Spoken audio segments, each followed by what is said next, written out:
रहने दो।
बस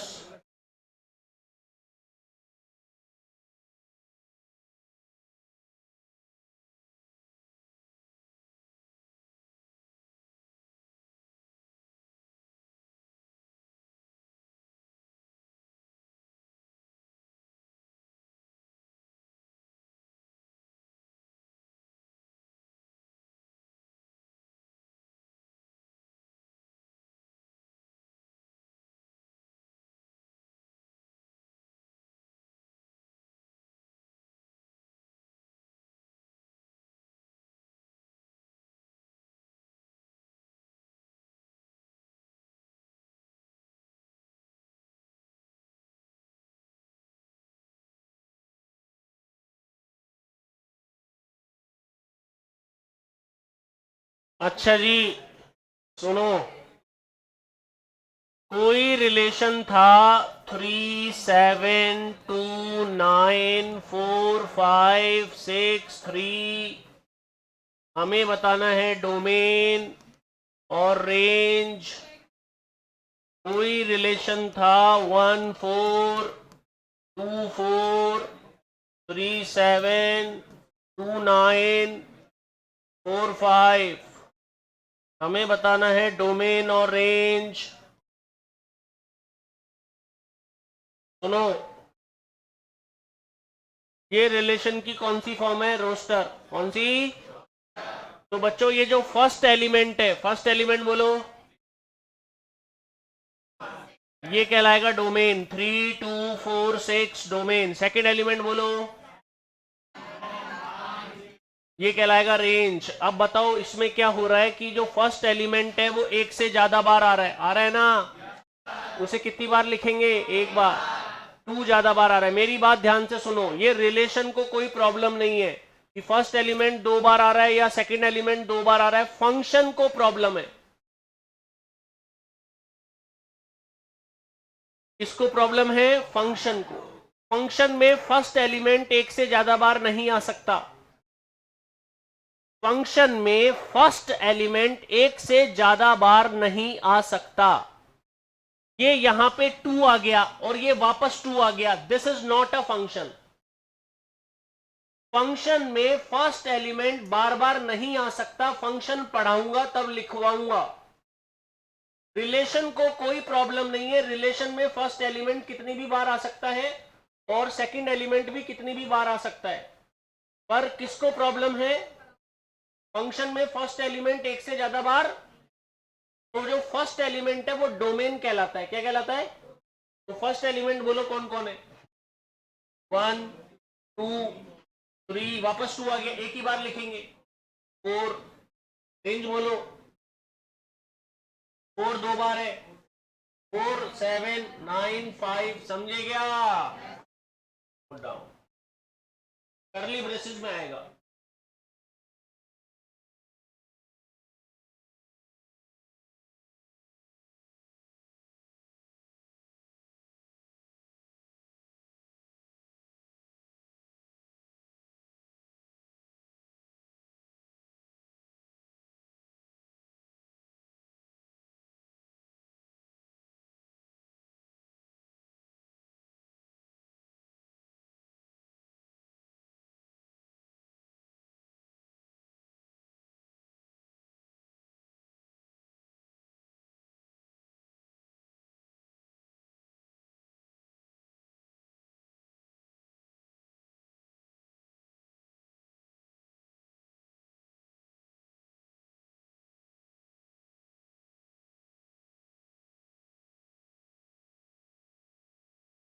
अरे फर्स्ट एलिमेंट एक से ज्यादा बार किसमें नहीं आ सकता? रिलेशन को प्रॉब्लम है। रिलेशन में फर्स्ट एलिमेंट कितनी भी बार आ सकता है, सेकंड एलिमेंट भी कितनी भी बार आ सकता है। फंक्शन में फर्स्ट एलिमेंट नहीं आ सकता, सेकंड एलिमेंट आ सकता है। फंक्शन में फर्स्ट एलिमेंट एक से ज्यादा बार नहीं आ सकता, सेकंड एलिमेंट एक से ज्यादा बार आ सकता है। और रिलेशन में किसी को कोई problem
relation can be of 3 types. Relation can be of 3 types. Relation 3 type का होता है। पहला रिलेशन कहलाता है रिफ्लेक्सिव। पहला रिलेशन क्या कहलाता है? रिफ्लेक्सिव। खुद का खुद से रिलेशन बिलोंग करना चाहिए, ए का ए से। हाँ जी, रिलेशन 3 टाइप का होता है। पहले का नाम होता है रिफ्लेक्सिव, खुद का खुद से रिलेशन बिलोंग करना चाहिए, ए का ए से। ए का जैसे 4 इक्वल टू 4, 4 बराबर, तो 4 का 4 से रिलेशन हो गया। खुद का खुद से रिलेशन बिलोंग करता है, उसे रिफ्लेक्सिव कहते हैं। क्या कहते हैं? दूसरे नंबर पे आता है सिमेट्रिक। अगर ए का रिलेशन बी से बिलोंग करता है तो बी का रिलेशन ए से बिलोंग करना चाहिए। उल्टा, ए का रिलेशन किससे है? बी से, तो उल्टा बोलो, ए का बी से है तो बी का ए से होना चाहिए, उसे सिमेट्रिक कहते हैं। क्या कहते हैं? वापस बताओ, ए का तो किसका किससे होना चाहिए? ए का बी से है तो बी का ए से होगा, उसे सिमेट्रिक कहेंगे। जैसे 1 का 2 से है, उल्टा बोलो, वो उसमें मौजूद होना चाहिए। अगर मौजूद है तो सिमेट्रिक, मौजूद नहीं है तो नॉट सिमेट्रिक। 1 का 2 से है तो 2 का 1 से होना जरूरी है। 3 का 4 से है, 4 का 3 उसमें होना जरूरी है। अगर है तो सिमेट्रिक, नहीं है तो नॉट सिमेट्रिक। सर ट्रांजिटिव तीसरा कहलाता है। तीसरा कहलाता है ट्रांजिटिव। ए का रिलेशन बी से है, बी का रिलेशन सी से है, तो ए का रिलेशन सी से बिलोंग करना चाहिए। ए का सी से, सी का ए नहीं, ए का सी। वापस बोलो सारी डेफिनेशन। ए का, वापस, ए का ए का उल्टा कौन कहलाएगा? ए का बी का, तो ए का सी का ए बोलू या ए का सी बोलू? सी का ए नहीं, ए का सी। ए का बी, बी का सी, तो ए का सी होना चाहिए। अगर होगा तो ट्रांजिटिव, नहीं होगा तो नॉट ट्रांजिटिव। ओके। जो रिलेशन रिफ्लेक्सिव, सिमेट्रिक, ट्रांजिटिव तीनों होता है, उसे इक्विवेलियंस कहते हैं। क्या कहते हैं? तो रिफ्लेक्सिव को आर से दिखाते हैं, इसको एस से, इसको टी से, और इक्विवेलियंस को ई से।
अब बहुत कॉन्सेप्चुअल क्वेश्चन है।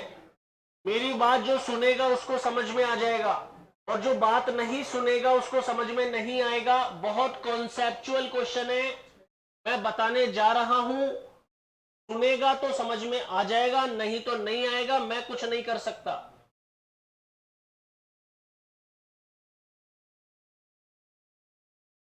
देखिए क्या क्वेश्चन है। हमारे पास एक सेट था ए में था 1 2 3। ए में कौन था? हमारे पास एक रिलेशन था, रिलेशन में क्या हुआ ध्यान से देखना, 1 का 1, 2 का 2, 3 का 3, 1 का 2, 2 का 1, 2 का 3 और इसको क्लोज कर दिया।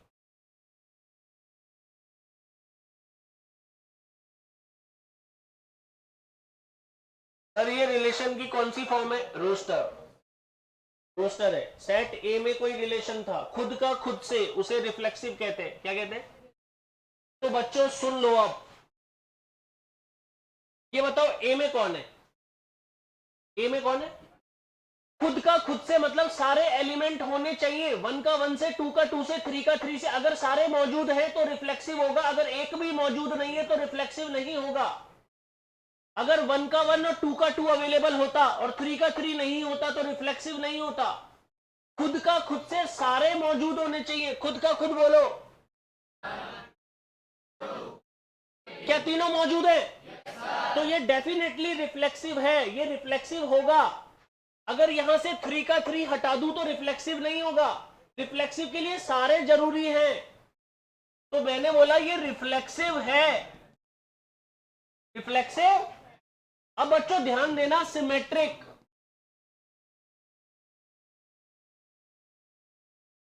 सिमेट्रिक देखो, मैं बताता हूं, बोलो 1 का उल्टा बोलो। यहां तक ये सिमेट्रिक है, यहां तक, पर आगे जाके मना हो रहा है। 2 का किससे? उल्टा बोलो। 3 का 2 तो है ही नहीं। अरे सर एक जगह तो सिमेट्रिक हो गया पर एक जगह मना हो गया, तो फिर मना ही है। सिमेट्रिक के लिए भी सारी कंडीशन उसमें अलाउड होनी चाहिए। अगर 1 का 2, 2 का 1 है, ये सिमेट्रिक हो गया, पर आगे कोई एलिमेंट मना कर रहा है क्या? 2 का 3 तो 3 का 2 होना चाहिए, वो है ही नहीं, इसका मतलब ये सिमेट्रिक। अब बच्चों ट्रांजिटिव में दो केस देखे जाते हैं, हालांकि मैं ट्रांजिटिव वैसे ही बता दूंगा आपको, ए का बी, बी का सी, ए का सी। चलो ए का बी, 1 का 2 का, देखो ना 1 का 2 वापस बी आना चाहिए। ए का बी, बी का सी, 1 का 2 का, तो 1 का है क्या इसमें? ये लो 1 का 3 इसमें है ही नहीं, इसका मतलब ये ट्रांजिटिव। पर ऐसी बात है तो आपको और एग्जांपल देता हूं मैं। 1 का 1, 2 का 2, 1 का 2, 2 का 1, 2 का 3, 1 का 3, 3 का 2।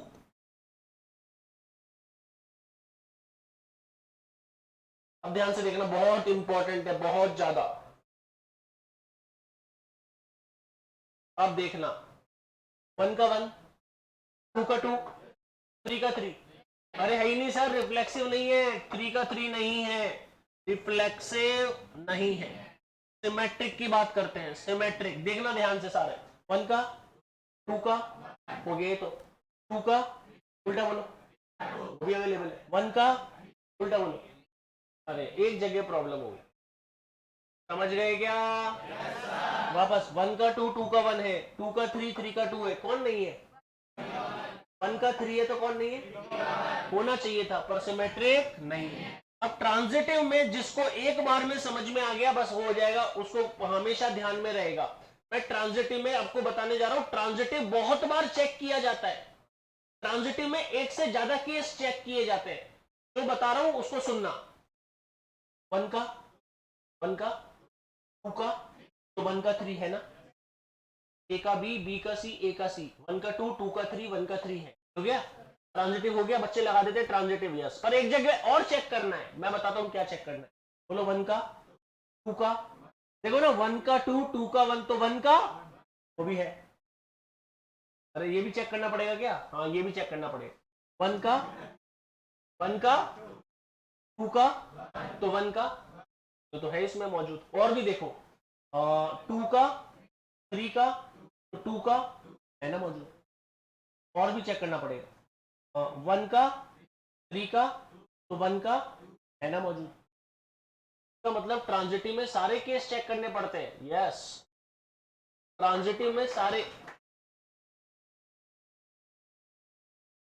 ट्रांजिटिव में सारे केस चेक करने पड़ते हैं, सिमेट्रिक में भी सारे केस चेक करने पड़ते हैं। ट्रांजिटिव मेरे को सारे बच्चे एक बार बोल के बताएंगे तभी मैं आगे बढ़ूंगा, नहीं तो मैं नहीं बढ़ूंगा, क्योंकि मैं जब तक नहीं समझाऊंगा, जब तक समझ में नहीं आएगा, तब तक मैं आगे नहीं बढ़ूंगा। जो मैं बोलूं उसको रिपीट, आगे की बात रिपीट करना। 1 का 2 का, तो 1 का है क्या, ट्रांजिटिव हो रहा है। 1 का 2 का 1 का है क्या, ये भी हो रहा है। 1 का 3 का 1 का वो भी मौजूद है। अगर नहीं होता तो ट्रांजिटिव नहीं होता। 1 का 2 हटा दूं ना इसमें से तो ट्रांजिटिव नहीं होगा। ट्रांजिटिव के लिए एक से ज्यादा केस चेक करने पड़ते हैं। अभी ये ट्रांजिटिव हो रहा है। एक एग्जांपल और दूंगा, इसको नोट करना।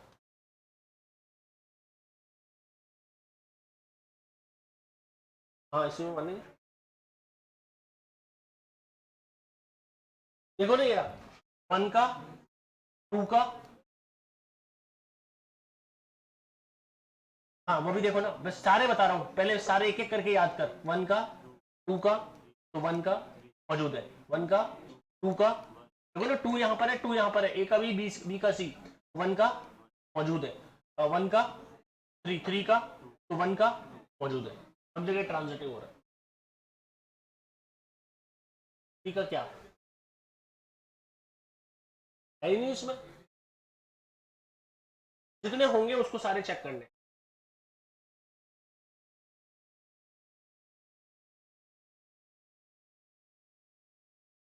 अरे लेट आने से कोई फायदा नहीं, टॉपिक निकल जाता है फिर समझ में नहीं आता।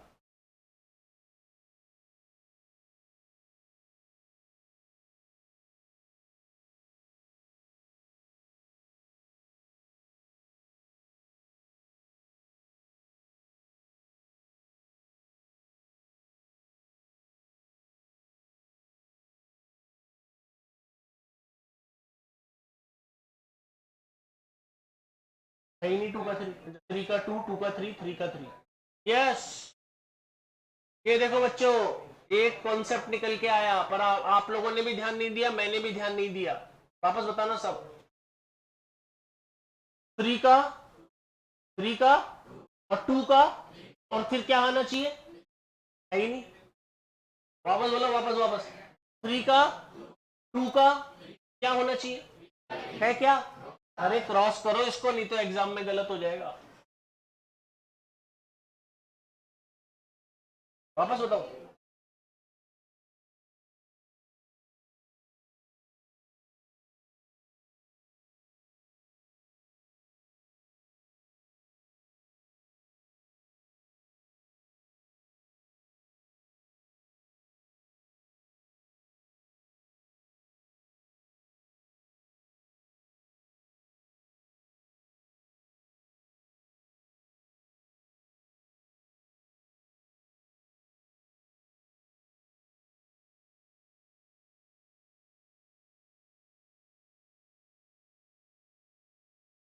सारे होने चाहिए अवेलेबल। 4, अगर 1 2 3 4 होता तो 4 का 4 भी अवेलेबल होना चाहिए रिफ्लेक्सिव के लिए। फिर इसमें जितने एलिमेंट होते हैं उन्हीं में देखना होता है, रिलेशन में जो एंट्री होती है उन्हीं को देखना होता है, उससे मतलब नहीं है ए सेट से।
ए में था 1 2 3, रिलेशन में था 1 का 1, 2 का 2, 3 का 3, 1 का 2, 2 का 1, 2 का 3, 3 का 2,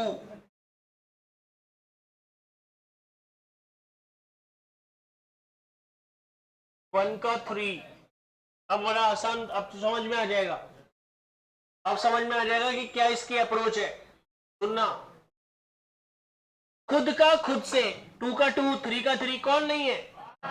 1 का 1 नहीं है। अरे तो सर ये रिफ्लेक्सिव नहीं है, रिफ्लेक्सिव नहीं है। खुद का खुद से 1 का 1 अवेलेबल नहीं है। सिमेट्रिक 1 का, 2 का, 2 का, 3 का, 1 का, उल्टा नहीं है, सिमेट्रिक नहीं है। ट्रांजिटिव देखते हैं, देखना ट्रांजिटिव में एक जगह एक केस तो यस हो रहा है, 1 का 2 का, तो 1 का अवेलेबल है, 1 का 2, 2 का 3, 1 का 3 अवेलेबल है, और 1 का 2 का, तो 1 का अवेलेबल है क्या? Transitive cross, transitive. अरे समझे क्या? अब आ गया।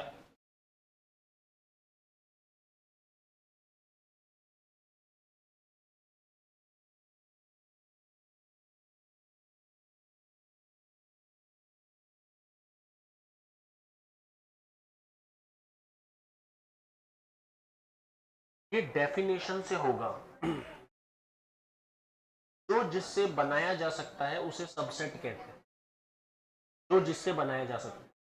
तो आइसोसेलेस ट्रायंगल से इक्विलेटरल बनाया जा सकता है, या इक्विलेटरल से आइसोसेलेस बनाया जा सकता है। आइसोसेलेस में 2 साइड बराबर होती है, अगर मैं तीसरी साइड बराबर कर दूं तो कौन बन जाएगा? तो बोलो, मेरे साथ बोलो, इक्विलेटरल ट्रायंगल आइसोसेलेस से बनाया जा सकता है।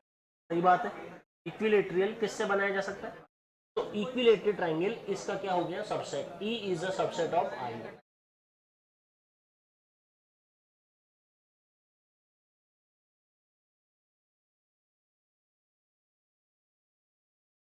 इक्विलेटरल आइसोसेलेस से बनाया जा सकता है, इक्विलेटरल आइसोसेलेस से बनाया जा सकता है।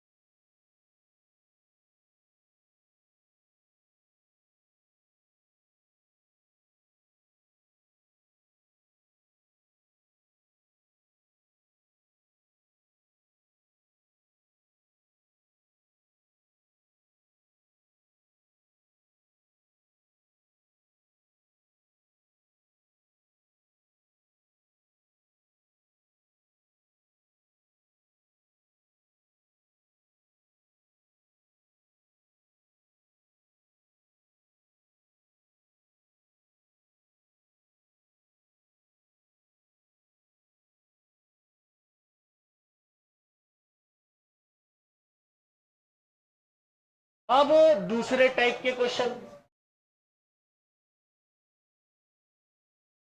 इज इक्वल टू कैसे आ गया? Reflexive, symmetric, transitive, equivalence. Is less than reflexive, symmetric, transitive, equivalence. Is brother of reflexive, symmetric, transitive, equivalence. Is father of reflexive, symmetric, transitive, equivalence. Is reciprocal of reflexive, symmetric, transitive, equivalence. अब ये question कैसे करते हैं? Assumption लेकर बताओ, ये क्या लिखा हुआ है? इसे रिलेशन बोलते हैं। क्या बोलते हैं इसको? तो आप खुद ही चेक करो, इधर कुछ है, इधर कुछ है। पहले चेक करना है रिफ्लेक्सिव, खुद का खुद से। तो बताओ, A is equal to A होता है क्या? होता है। अरे A is equal to A तो A के इक्वल होता है, इसका मतलब ये रिफ्लेक्सिव हो गया। Is equal to A is equal to A, हाँ तो ए तो ए के बराबर ही होता है, तो रिफ्लेक्सिव हो गया। अब बताओ ए इज इक्वल टू, उल्टा बोलो, बिल्कुल बोल सकते ए का बी से, बी का ए से, तो ये सिमेट्रिक भी हो गया।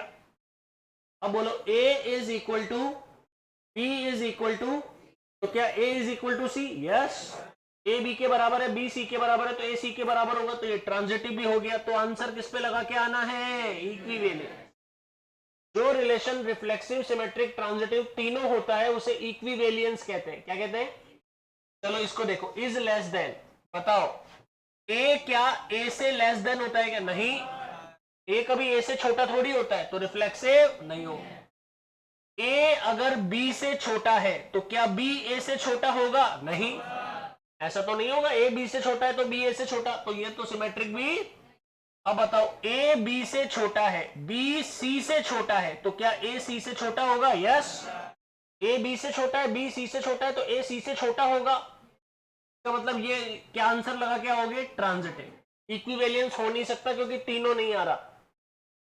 Is brother of, is A is brother of A, अरे ए का भाई थोड़ी होता है, ए का ही भाई, ऐसे थोड़ी होता है। कम से कम दो लोग होने चाहिए। ए का भाई नहीं है, इसका मतलब रिफ्लेक्सिव नहीं है। ए अगर बी का भाई है, उल्टा बोलो, यस, ए बी का भाई है तो बी ए का भाई है। ए बी का भाई है तो बी ए का भाई है, ए का बी से, बी का ए से हो गया, तो ये सिमेट्रिक हो गया। ए बी का भाई है, बी सी का ब्रदर है, तो क्या ए सी का ब्रदर है? Yes, A is a brother of B, B is brother of C, तो A is brother of C. तो मतलब इसका आंसर भी क्या देकर आओगे? ट्रांजिटिव। तो दोनों आंसर है, सिमेट्रिक एंड, बोलो, सिमेट्रिक एंड ट्रांजिटिव। इधर बोलो, इज फादर ऑफ, क्या ए का फादर होता है? नहीं, reflexive cross. A is father of B, उल्टा बोलो, नहीं, ऐसा नहीं होता, सिमेट्रिक। अब बोलो A is father of B is father of, क्या ए सी का फादर हुआ? नहीं, वो तो दादा हुआ। ए बी के पिताजी है, बी सी के पिताजी है, तो ए सी के पिताजी हुए या दादाजी हुए? दादाजी, तो पिताजी तो नहीं हुए, तो ये कौन हो गया? Transitive, cancel. तो इसका आंसर होगा नन ऑफ दीज। क्या आंसर होगा? अब बताओ, इज, अब मुझे ध्यान से देख के बताओ, ए इज रेसिप्रोकल ऑफ ए, ऐसा होता है क्या? नहीं, ए का रेसिप्रोकल थोड़ी होता है, reflexive cross. A is reciprocal of B, मतलब उल्टा, ए इक्वल टू 1/b, उल्टा बोलो, आ सकता है, बी इधर आ जाएगा, ए इधर आ जाएगा, तो ये हो सकता है।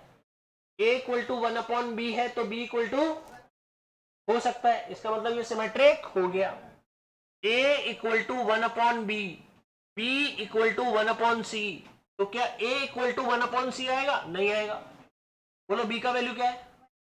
अगर ये बी का वैल्यू यहां लगाऊंगा 1/c, तो ए इक्वल टू क्या आएगा? सी, जबकि हमें क्या चाहिए, तो क्या ए इक्वल टू 1/c आएगा? नहीं आएगा, ट्रांजिटिव। क्या आंसर आएगा इसका? ओनली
तो बी ए का भाई तो हुआ ना, बहन हो सकती, पर वो रीजनिंग में या मैथ्स में नहीं।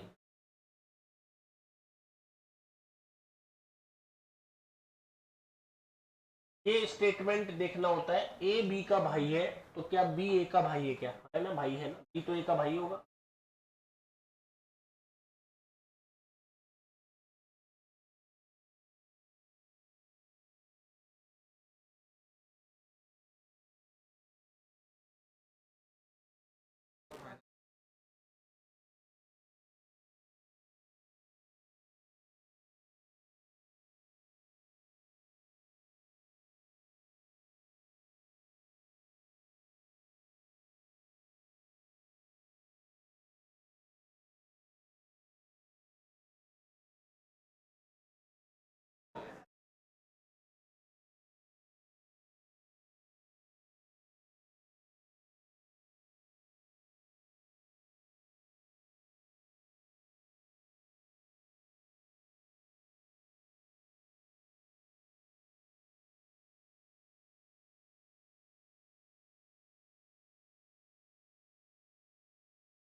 वापस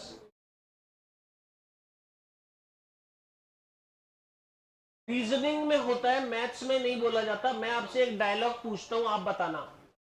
ए, इधर देखो, ए बी का भाई है, ए ये बी है, ए बी का भाई है, तो ये बी ए का क्या लगा, भाई तो लगा।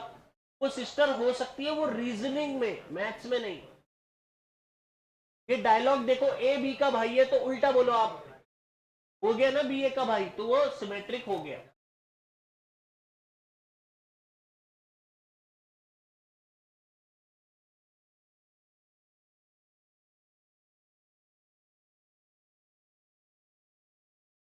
हाँ, ऑप्शन से 6 ऑप्शन में डाल दो, ऑल 3 नहीं, सबका टोटल 173 आना चाहिए।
Two parallel lines. Two parallel lines is perpendicular to.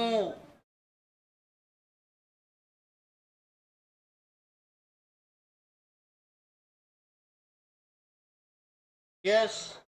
Two parallel lines. सुनना. L1 लाइन L1 के पैरेलल है. यस. एक लाइन खुद के पैरेलल हमेशा होती है. Every line is parallel to itself. एक लाइन खुद के पैरेलल हमेशा होती है, तो ये रिफ्लेक्सिव हो गया. L1 is parallel to L1. L1 जो है वो L1 के ही पैरेलल है. एक लाइन खुद के पैरेलल हमेशा होती है, तो खुद का खुद से रिलेशन हो गया. L1 line is parallel to L2. उल्टा बोलो.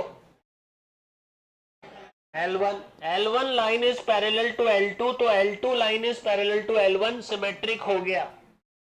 L1 line is parallel to L2, L2 line is parallel to L3, तो L1 और L3 क्या हुई, तो ये ट्रांजिटिव भी हो गया। तो इसका आंसर क्या होगा, equivalent.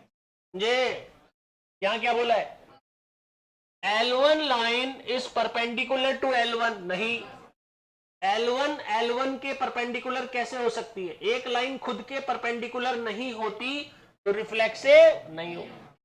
L1 line is perpendicular to L2, उल्टा बोलो, L1 L2 के परपेंडिकुलर है तो L2 L1 के सिमेट्रिक हो गया। L1 is perpendicular to L2, L2 is perpendicular to L3, तो क्या L1 और L3 परपेंडिकुलर हुई है पैरेलल, पर हमें क्या चाहिए, तो नहीं हुई, तो ट्रांजिटिव कैंसिल। तो इसका आंसर क्या आएगा, ओनली सिमेट्रिक।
इसके बाद आता है function.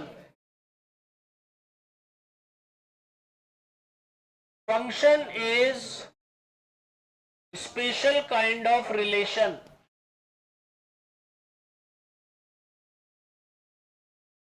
Function is special kind of relation. जैसे एक फंक्शन है उसमें मैंने लिखा 1 3 2 6 5 7 3 9। एक फंक्शन मैंने लिखा 2 6 3 7 4 6 5 7। एक फंक्शन मैंने लिखा 1 3 2 4 2 6 3 7। अब ये मैंने रिलेशन की जगह फंक्शन दे दिया, तो फंक्शन भी एक स्पेशल काइंड ऑफ रिलेशन होता है। सारे बच्चे बताओ ये क्या लिखा है, क्या ये फर्स्ट एलिमेंट एक से ज्यादा बार आ रहा है, क्या नहीं आ रहा, तो yes it is a function. Yes it is a, क्या फर्स्ट एलिमेंट एक से ज्यादा बार आ रहा है, क्या सेकंड एलिमेंट एक से ज्यादा बार आ रहा है, आने दो, फंक्शन को प्रॉब्लम नहीं है। किससे प्रॉब्लम है, फर्स्ट एलिमेंट से। किससे, yes it is a function. Yes it is a, क्या ये फर्स्ट एलिमेंट एक से ज्यादा बार आ गया, ये तो फंक्शन ही नहीं है, ये तो क्या लेंगे, no it is not function. अरे नो इट इज। अब बच्चों इसमें पहले क्वेश्चन में डोमेन बताओ, 1 2 5 3, रेंज बताओ 3 6 7 9, समझे क्या। इसमें डोमेन बताओ 2 3 4 5, रेंज बताओ 7 कितनी बार आ रहा है, कितनी बार लिखेंगे 6 7, इसमें डोमेन बताओ। अरे ये फंक्शन ही नहीं है, और जो फंक्शन नहीं होता उसमें ना डोमेन होती है ना रेंज। क्यों नहीं है ये फंक्शन, फर्स्ट एलिमेंट 2 बार आ रहा है, 2 2 बार आ गया तो वो फंक्शन नहीं होता, वो रिलेशन होता है। रिलेशन तो है पर कौन नहीं है, फंक्शन नहीं है।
यस, सुनो, हेलो, ए में कौन है और बी में, यानी ये नंबर इसका स्क्वायर है। तो इसने फंक्शन में बोल भी दिया, function is defined A to B, A से बी में ही होता है फंक्शन, एक्स वाई मतलब pair, y equal to x square, y equal to X किसको बिलोंग कर रहा है और y किसको बिलोंग कर रहा है। तो अगर अपन x की वैल्यू 1 लगाएंगे, यहां पर x की वैल्यू 1 लगाएंगे, बोलो ना, तो 1 का स्क्वायर 1 आएगा। तो मतलब जो मेरा फंक्शन होगा वो क्या बनेगा बताओ, 1 का 1, 1 का 2 का 4, अरे 2 लगाएंगे तो 4 आएगा, 3 का 9 और 5 का 25। 5 लगा ही नहीं सकते क्योंकि हमारे पास कौन है, 1 2 3 4 ही है, इसका मतलब हम 5 लगा ही नहीं सकते। तो ये बन गई रोस्टर फॉर्म। कौन सी बन गई? तो इसमें आता है डोमेन, क्या आता है डोमेन बताइए, 1 2 3 4, इसमें आता है रेंज 1 4 9 16, समझे क्या? अब इस फंक्शन को ऐसे समझो, ये सेट ए और ये सेट बी, इधर इधर एक तो सेट ए और एक, तो ये ए सेट में कौन था 1 2 और बी सेट में कौन था, ऊपर देखो 1 4 9 16 25 36 था ना। तो 1 का स्क्वायर, 2 का स्क्वायर, 3 का स्क्वायर, 4 का स्क्वायर, ये तो खाली रह गए, ये तो बच्चों इसको तो बोलते हैं डोमेन, क्या बोलते हैं, और जिसके ऊपर गई यहां तक गई उसको बोलते हैं रेंज, क्या बोल, यहां तक उसको क्या बोलते हैं, और जो पूरा होता है उसे बोलते हैं कोडोमेन। कोडोमेन, तो कोडोमेन क्या होगा, 1 4 9 16 25 36। तो बताओ रेंज बड़ा होता है या कोडोमेन? तो रेंज इसका क्या हुआ, सबसेट। कोडोमेन में तो सारे आते हैं, कोडोमेन में तो रेंज किसका सबसेट हुआ, तो हम बोल सकते हैं रेंज इज अ सबसेट, या बराबर, कभी कभी बराबर भी आ सकता है, रेंज इज अ सबसेट और इक्वल टू कोडोमेन। क्या इस फंक्शन को हम ऐसे लिख सकते हैं, f x equal to x square, बोलो, अरे y का मतलब एफ एक्स, y का मतलब क्या होता है, एफ एक्स को बोलते हैं function, f x equal to x square, क्या मतलब था इसका, f1 तो 1 का स्क्वायर, f2 2 का स्क्वायर, f3 3 का स्क्वायर, f4 16, 5 लगा नहीं सकते। तो फंक्शन को ऐसे भी दे सकता है, ऐसे देख के भी डोमेन बता सकते हो, कैसे लिखा हुआ है f1 f2, ये बोलो डोमेन, अरे बोलो ना, रेंज बोलो, इसको देख के भी डोमेन रेंज बता सकते हैं, ऐसे देख के भी डोमेन और रेंज बता सकते हैं, ऐसे देख के भी डोमेन और रेंज बना सकते हैं। तीनों टाइप फंक्शन के हैं, फंक्शन को ऐसे भी दिखा सकते हैं, फंक्शन को ऐसे भी दिखा सकते हैं और फंक्शन को ऐसे भी दिखा सकते हैं। समझ गए क्या? चलो आज के लिए इंट्रोडक्शन हो गया, फिनिश कर देंगे, लास्ट चैप्टर था, उसके बाद तो डिफरेंशिएशन इंटीग्रेशन बचा। नॉन मैथ्स वालों को नहीं करना चाहिए, जो करना चाहता है वो कर लेना, मेरे हिसाब से तो नहीं करना चाहिए।